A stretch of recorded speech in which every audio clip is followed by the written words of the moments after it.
Oke, buat awalnya Mbak Alvina itu bisa tahu MSIB itu dari mana sih? Dan alasan buat mutusin, oh aku mau daftar ini tuh. Ini ya magang itu kerja, dunia Iya. kerja bisa dibilang pas magang itu ya. Nah itu yang paling apa ya, yang paling membedakan gitu, apa dari dunia kuliah ke dunia kerja? Mungkin bisa diceritain Mbak.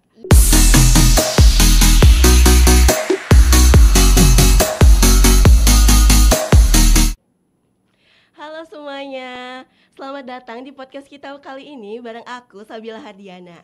Kali ini kita bakalan membahas hal yang super relate banget nih buat teman-teman mahasiswa. Yaitu kita akan membahas tentang pengalaman magang, program MSIB, dan juga sedikit mengupas soal dunia kerja. Karena kali ini kita kedatangan narasumber yang spesial dan inspiratif banget nih.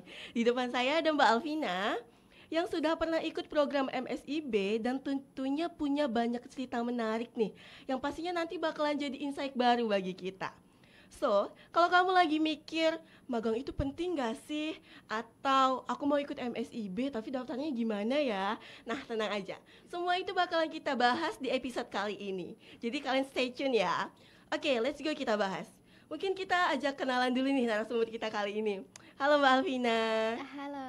Gimana nih Mbak kabarnya sekarang? Alhamdulillah baik. Kamu baik? Alhamdulillah baik. Baik. Oke, kalau buat kesibukan sekarang gimana Mbak? Mungkin boleh kenalan dulu sama pendengar kita tentang kesibukan akhir-akhir ini gimana? Oke, halo semuanya. Kenalin aku Alvina Fauziah Ridwanul Haq. Sekarang aku semester 8 di Prodi Statistika. Untuk kesibukanku sekarang ini mengerjakan tugas akhir aja.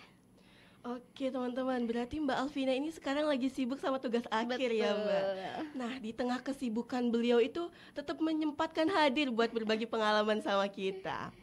Oke Mbak, sebelum kita ngobrol lebih jauh nih tentang dunia magang, Oke. kita mau mulai dari awal dulu nih, karena kan setiap perjalanan pasti ada langkah awalnya ya. Betul. Oke, buat awalnya Mbak Alvina itu bisa tahu MSIB itu dari mana sih? Dan alasan buat mutusin, oh aku mau daftar ini tuh, ini gimana? Oke. Sebetulnya awal mula aku tahu MSIB itu dari teman-teman ya. Jadi dulu itu semester 5. Semester 5 itu ada sosialisasi tentang MSIB. Nah, teman-teman satu kelas itu semuanya tuh pada tertarik tuh untuk daftar. Jadi istilahnya mungkin kalau kata anak zaman sekarang tuh FOMO kali ya gitu. Jadi teman-teman daftar, jadi aku juga ikut daftar. Terus di samping itu aku juga nyari tahu nih sebenarnya MSIB itu program apa sih, keuntungannya bagi kita itu apa. Nah, setelah dicari tahu, terus akhirnya memutuskan untuk daftar karena eh, jika kita lihat-lihat ya, MSIB itu punya dampak yang sangat luar biasa sekali bagi kita sebagai mahasiswa. Jadi ya kapan lagi gitu ya, ada kesempatan di depan mata, kita coba aja gitu. Coba aja untuk daftar MSIB. Dulu itu MSIB di semester 5 itu aku ikutnya studi independen. Jadi belum fokus ke magangnya. Itu sih awal mulanya. Oh oke, berarti ini tuh dulunya nggak ada niatan mau ikut MSIB, tapi karena ada sosialisasi ya Iya, Mbak? betul. Oke, berarti ini FOMO dalam hal yang baik itu nggak apa-apa Eh, teman-teman, malah menguntungkan ya bagi iya. kita. Oke, dulu Mbak Alvina ini magangnya kalau boleh tahu di bidang apa Mbak? Kalau dulu magang aku di semester 7 ya. Kalau magang di semester 7 itu aku ngambilnya di data analis. Oke, berarti sesuai ya sama Iya, jurusan kita betul, ya. data analis. Oke. Terus juga ini aku dapat info katanya MSIB itu sekarang berubah nama jadi Iya. MBER ya Mbak. Iya, betul. Nah, itu tanggapan Mbak Alvina terkait hal itu gimana? Itu jadi lebih bagus atau justru membingungkan menurut Mbak Alvina? Sebetulnya sekarang jadi magang berdampak kan ya. Magang berdampak sama MSIB itu gak jauh beda, cuma bedanya di program yang sekarang itu gak ada SI-nya, gak ada studi independennya. Menurut aku itu bagus-bagus aja karena tetap memberikan ruang bagi kita sebagai mahasiswa untuk berkembang, terus untuk menjalani atau merasakan bagaimana sih pengalaman kerja yang sesungguhnya. Cuma memang sangat disayangkan karena program studi independennya itu gak ada gitu ya. Karena berdasarkan pengalaman aku, studi independen itu benar-benar ngasih dampak yang baik sekali gitu. Karena studi independen itu kita kan belajar ya, studi gitu.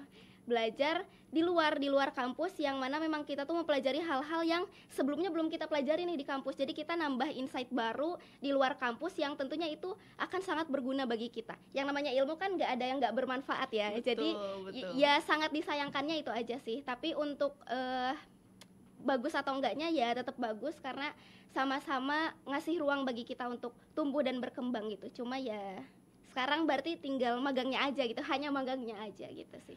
Oke, berarti perbedaan secara keseluruhan itu kalau dulu ada studi independen ya, Iya, kalau di betul. MBER ini berarti hanya magangnya saja. Iya. Oke, oke. Terus ini Mbak, kalau untuk keseluruhan perjalanan Mbak selama ikut MSIB itu pengalaman yang paling berkesan menurut Mbak Alvina itu bagian mana? Mungkin boleh Pengalaman paling diceritain. ini dari studi independennya apa dari magangnya nih? Boleh mungkin keduanya diceritain Mbak. Oke. Kalau dari studi independennya sih banyak pengalaman menarik, tapi kan studi independen dilakukan secara online ya, secara apa namanya, secara daring gitu. Jadi pengalamannya ya kita bisa kenal teman-teman dari kampus lain meskipun secara visual ya, meskipun secara online, terus juga dapat apa ya, belajar hal-hal baru yang oh ternyata ada nih ilmu ini, oh ternyata bisa nih kita begini gitu, belajar ini dengan orang-orang yang memang sudah expert di bidangnya gitu. Jadi kita benar-benar nambah banyak banget ilmu baru yang mungkin saja tidak akan kita dapat di dalam kampus gitu. Kemudian untuk magangnya seru banget sih ya, karena magang itu kita benar-benar apa ya, benar-benar ada satu ruangan sama orang-orang yang keren-keren banget gitu ya, sama dari kampus-kampus luar juga, terus bisa sharing juga, bisa sharing apa, bisa sharing ilmu gitu ya, sharing ilmu. Semisal kita kemarin itu kebetulan aku di data analis itu di LL Dikti 6 itu posisi yang sebagai data analis itu 2 orang. Oke. Aku sama temanku dari Udinus. Dan kerennya lagi, temanku dari Udinus ini itu dia ngambil prodinya itu bukan yang mempelajari tentang data gitu. Dia itu dari prodi manajemen. Jadi benar-benar apa ya, oh ternyata orang-orang tuh benar-benar bisa mempelajari hal-hal yang memang dia ingin untuk tahu gitu ya. Jadi apa ya, benar-benar nambah ilmu banget. Soalnya kan kita di sana benar-benar ini ya, belajar untuk bagaimana sih sebenarnya lingkungan dunia kerja nyata tuh gimana gitu. Jadi di sana belajar sama mentor-mentor juga, gimana caranya jadi data analis yang profesional, gimana caranya bekerja dengan baik dan benar gitu. Meskipun ya ada 1-2 hal yang apa ya, ngerasa ini kita bisa gak ya? Awalnya kan pas mau magang tuh itu yang ditakutkan ya. Ini kita turun di dunia kerja tuh bisa gak ya? Ilmu aku cukup gak ya gitu. Tapi ternyata setelah dijalani ya apa ya, selama kita mau untuk belajar ya bisa-bisa aja gitu sih. Jadi pengalaman yang paling menarik ya bisa apa ya, bisa belajar dengan orang-orang yang keren-keren banget. Terus juga beberapa kali ikut dinas luar gitu ya dari kantor, itu seru banget sih. Jadi benar-benar bisa tahu oh ternyata kerja tuh kayak gini ya gitu, ternyata lingkungan kerja tuh kayak gini ya, ternyata kerjaan yang orang lakuin di kantor tuh kayak gini ya gitu sih. Nah, berarti dengan Mbak Alvina ikut MSIB ini banyak banget ya insight Betul. baru yang bisa didapetin ya. Terus juga nih Mbak, tadi kan ada juga hal yang Mbak takutin ya waktu Iya. awal-awal magang. Nah, itu gimana sih cara Mbak Alvina ngatasin hal tersebut buat ngilangin rasa takutnya itu gimana sih Mbak? Pertama harus meyakinkan diri sendiri ya, harus meyakinkan diri sendiri bahwa kita tuh bisa nih, kita mampu gitu. Jadi lebih ke harus percaya diri aja sih, percaya diri kalau kita bisa gitu. Karena kan yang namanya magang itu kan proses kita belajar ya, proses betul, kita betul. belajar. Jadi kalau semisal ada salah-salah ya jangan takut, karena ya namanya juga belajar kan, nggak mungkin kita bisa langsung sempurna gitu ya. Terus kita juga kan ada mentor juga kan, jadi ya kalau ada apa-apa bilang aja gitu, konsultasi ini baiknya gimana, ini bagusnya kayak gimana. Jadi cara menghilangkan rasa takut ya dengan kita meyakinkan diri sendiri aja bahwa kita itu bisa. Karena kan untuk diterima di MSIB itu prosesnya lumayan panjang ya, dan kita bersaing dengan seluruh mahasiswa yang ada di Indonesia gitu. Jadi ketika kita terpilih, kita tuh harus meyakinkan diri sendiri bahwa oh kita tuh udah dipilih nih, udah bisa lolos nih, berarti artinya kita mampu gitu, artinya kita bisa, dan harus punya kemauan belajar yang tinggi. Karena kalau semisal kitanya udah gak tahu tapi gak ada kemauan buat belajar, ya gak akan bisa gitu. Jadi ya yang pertama harus meyakinkan diri sendiri bahwa kita bisa, terus kita juga harus punya kemauan belajar yang tinggi gitu sih. Oke, jadi kita harus yakin ya teman-teman kalau Iya, kita itu betul. bisa, jangan takut, jangan insecure gitu. Iya. Jadi kalau buat itu studi independen sama magang itu kalau boleh tahu dulu itu masing-masing berapa lama, Mbak? Kalau studi independen itu 6 bulanan ya, 1 semester, Oh, 5 sampai 6 bulanan lah. Kalau magang itu kemarin 4 bulanan. Yang harusnya dari Agustus itu kemarin cuma dari September sampai Desember. 4 bulanan. Oh, berarti harusnya dari Agustus ya? Iya. Iya betul. Berarti dari dari September ya? Iya, dari September sampai Desember. Nah, selama magang itu ada nggak sih Mbak tantangan yang bikin Mbak Alvina itu ngerasa kayak, kayaknya aku nggak bisa nih, aku kayak pokoknya sesuatu yang bikin Mbak Alvina nyerah gitu. Ada nggak sih, dan cara Mbak Alvina ngatasin masalah selama magang itu gimana? Kalau kendala ya? Ya kendala mungkin bisa dibilang gitu. Oke. Pasti ada ya. Pernah ngalamin sih. Jadi kemarin itu di LL Dikti itu ada satu agenda besar tahunan, namanya itu Anugerah LL Dikti ya, Anugerah LL Dikti. Nah di situ itu kayak apa ya, kayak award buat PTS di Jawa Tengah gitu, untuk perguruan tinggi, kayak perguruan tinggi paling apa gitulah, intinya kayak gitu. Jadi di situ kita data analis itu diikut sertakan untuk mengolah data yang ada itu. Jadi data-data dari universitas itu harus diolah untuk nantinya akan jadi akan ada pemenang gitu, 1, 2, 3 di setiap penghargaannya. Iya. Nah tantangannya itu adalah pada waktu itu kita harus mengolah data universitas yang banyak se-Jawa Tengah ya, banyak banget itu se-Jawa Tengah, dengan ketentuan-ketentuan yang ada gitu. Kan belum kebayang kan biasanya kita kalau tugas kuliah ya data-data yang udah ada misalnya. Betul, dan itu ya. nggak banyak juga kan, nggak yang banyak banget lah gitu. Lah kemarin itu harus ngolah data yang sebanyak itu dan dari kampus yang banyak juga gitu. Nah tantangannya di situ sih, kayak ini gimana ya ngerjainnya ya gitu. Bahkan sampai buka datanya pun sampai ngelag gitu ya laptopnya saking banyaknya gitu. Tantangannya di situ, kayak ini data kok banyak banget gitu ya, harus digimanain gitu. Tapi balik lagi kita kan punya mentor ya, jadi konsultasi aja, ini gimana sih Pak gitu, ini ngerjainnya gimana ya gitu. Terus ini juga sih komunikasi juga sama temen satu divisi ya, barangkali dia tahu ilmu yang kita gak tahu dan dia juga gak tahu ilmu yang kita tahu. Jadi di situ kita Sharing ya. iya, sharing ilmu aja. Oh ini kayaknya diginiin deh gitu. Dan balik lagi kita jangan takut salah, karena namanya juga belajar ya. Nanti kalau ada salah-salah atau ada yang keskip gitu ya dari cara proses kita mengolah data, itu pasti akan dibenerin, pasti akan dikasih tahu gitu sama mentor kita. Itu sih tantangannya, lebih ke kaget ya, agak kaget gitu harus ngolah data sebanyak itu. Tapi ternyata pada akhirnya bisa gitu. Karena yang pertama belajar kitanya harus belajar, terus percaya diri aja kalau kita bisa, dan mengkomunikasikan semua kendala kita kepada mentor gitu. Jadi kalau ada hal yang kita gak bisa atau kita gak tahu, atau kita udah mentok udah nyari tahu tapi gak bisa, ya dikomunikasikan aja biar nanti dikasih tahu solusinya tuh kayak gimana gitu sih. Oke teman-teman, dari sini kita bisa belajar ya dari pengalaman Mbak Alvina.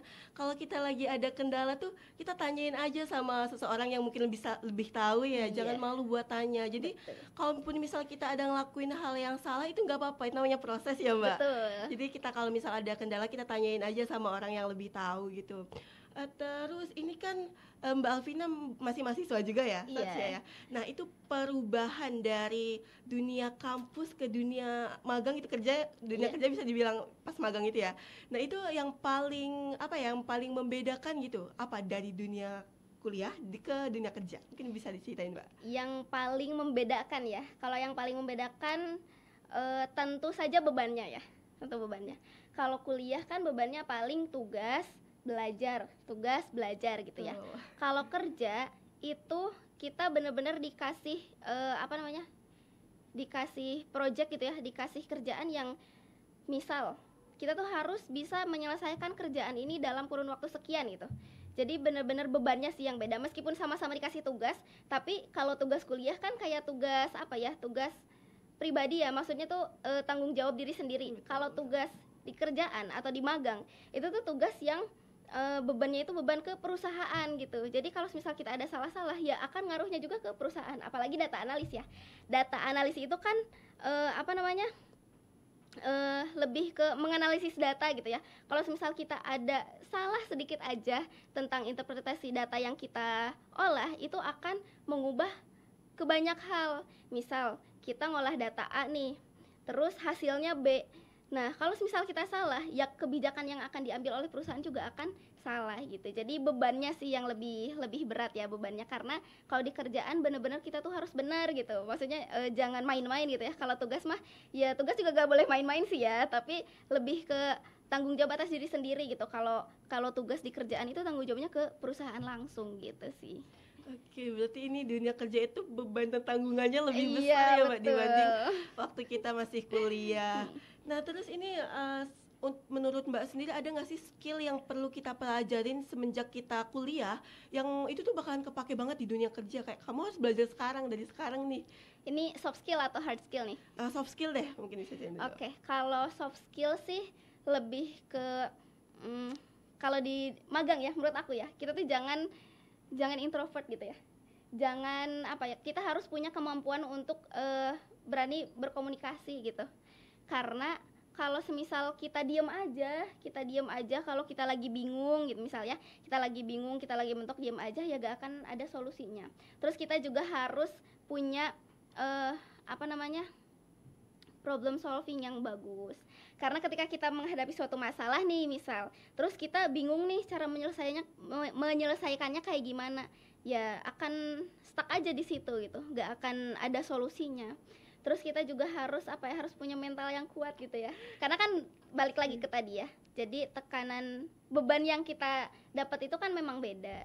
Jadi kita harus kuat-kuat aja gitu. Ini sebenarnya nggak apa-apa sih ya, maksudnya nggak yang semenakutkan itu kok, nggak yang semenakutkan itu. Cuma memang kita harus punya kesiapan diri aja gitu, harus punya mental yang kuat aja buat menghadapi semuanya. Karena kalau semisal kitanya udah keburu insecure atau keburu mentalnya udah keburu kena, nanti malah bisa-bisa kita izin nggak masuk magang lah atau menghindari tugas lah gitu. Jadi soft skill yang harus banget kita punya sih lebih ke problem solving ya, sama kita harus bisa beradaptasi juga, cepat beradaptasi, karena kan balik lagi ya tadi, dunia kuliah sama dunia kerja kan beda ya. Jadi kita harus punya kemampuan untuk beradaptasi dengan cepat dan juga harus punya kemauan belajar yang tinggi, terus harus mampu mengkomunikasikan segalanya gitu ya, karena ya kalau kita mendem itu pasti gak akan ada solusinya dan stuck aja gitu di situ gitu sih. Oke, berarti kita itu perlu banget yang punya kemampuan beradaptasi ya Mbak, Iya, karena betul. kan dunia kuliah sama dunia kerja itu beda banget, jadi Iya. kita harus pintar-pintar beradaptasi ya. Terus juga ya balik lagi, kita jangan malu, Iya, jangan takut betul. salah gitu, karena kan kita masih proses belajar ya. Oke Mbak, ini ada pertanyaan terakhir nih. Oke. Menurut Mbak Alvina, ikut MSIB itu worth it nggak sih Mbak? Dan alasan kuatnya kenapa kita harus ikut MSIB? Mungkin bisa dijelaskan Mbak? Aku bilang worth it ya, worth it untuk ikut MSIB. Karena kalau sepengalaman aku ya, aku kan MSIB itu 2 kali ya, SI sama magangnya. Nah, kenapa worth it? Karena SI itu balik lagi kita dapat ilmu yang mungkin kita gak akan dapat di kampus, di kuliah, dan magang itu kita dapat pengalaman kerja yang kita juga belum tentu akan dapat ketika nanti kita lulus gitu. Nah, jadi ilmu-ilmu yang aku tahu atau yang aku dapat dari SI itu kepake pas lagi magang gitu. Jadi worth it sih. Terus magang juga benar-benar ngasih pengalaman kerja nyata gitu ya, gimana sih pengalaman kerja yang sesungguhnya. Karena kan nanti kalau kita udah lulus kan ngapain lagi ya kalau gak nyari kerja. Jadi nanti tuh biar gak kaget lah ya, biar gak kaget kerja itu kayak gimana sih gitu. Jadi udah ada udah ada pengalaman sebelumnya kalau semisal di dunia kerja itu kayak gini gitu. Jadi lebih ke mempersiapkan diri kita untuk nanti terjun langsung ke dunia kerja gitu. Gitu sih. Oke, jadi MSIB ini worth it banget ya teman-teman. Apalagi buat peralihan dari dunia kuliah ke dunia kerja, kita bisa mulainya dari magang dulu. Iya. Salah satunya ikut program MSIB ini ya Mbak. Oke teman-teman, ini kita udah dapat pengalaman yang seru banget nih dari Mbak Alvina. Dari awal tahu soal MSIB sampai alasan ikut ke program MSIB tersebut. Tapi tenang aja, di sini kita belum selesai. Di episode selanjutnya kita bakalan bahas tentang tips dan trik lolos MSIB. Jadi jangan kemana-mana ya. Sampai jumpa di episode berikutnya. Tetap di stay tune. Dadah. Bye bye.